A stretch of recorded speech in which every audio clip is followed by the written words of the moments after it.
చేస్తుంటారమ్మా మీరు? మేము రజ్జుకులమండి. అమ్మ 10,000 ఇస్తున్నారా? 10,000 ఇస్తున్నారు. వచ్చాయమ్మా? ఎన్ని సంవత్సరాలు వచ్చాయి మీకు? వచ్చి వచ్చాయి. 3 సంవత్సరాలు వచ్చాయి. నాకు 18 ఏళ్ళు కూడా వచ్చాయి. వచ్చింది. ఇద్దరు రాజులు పోటీ చేస్తున్నారు తెలుసా అమ్మా?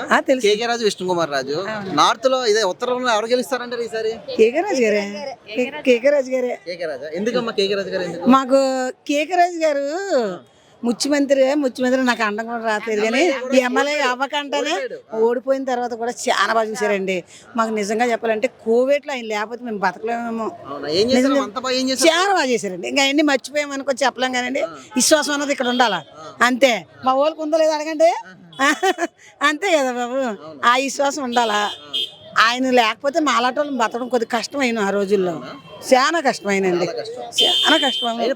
నాకు అలా వచ్చేస్తున్నాయి నిజంగానండి. పార్టీ అని కాదు కానండి, మళ్ళీ గెలిస్తే ఇంకెలా చేస్తారో తెలియదు కానండి. మాలాటోళ్ళం అయితే చాలా ఆ రోజుల్లో అయితే చెప్పుకుంటే ఈ రోజులు నాకైతే దుఃఖం వచ్చేస్తుందండి. మా పిల్లలు చిన్నపిల్లలతో ఉండేవాళ్ళం. మేము ఉండేది చిన్న చిన్న బడ్డీలో ఉంటామండి. అనకూడదు కానీ ఇప్పుడు చెప్తున్నాను.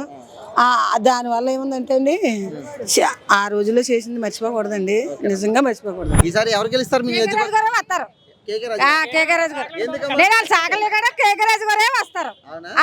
కరెక్ట్ గా చెప్పేశాను. అవును. ఏం చేశారనేది కాదు, పేదోళ్ళకి ఆపదంటే అడ్డుకుంటారు. నా భర్త సాబతుకులు ఉన్నప్పుడు కూడా కాపాడ్డారు. హార్ట్ అటాక్ వచ్చేసింది, కేజీ లో కాపాడ్డారు. ఈ రోజు నా భర్త బతుకున్నాడంటే అతని వల్లే. అంతే. వేస్తాను,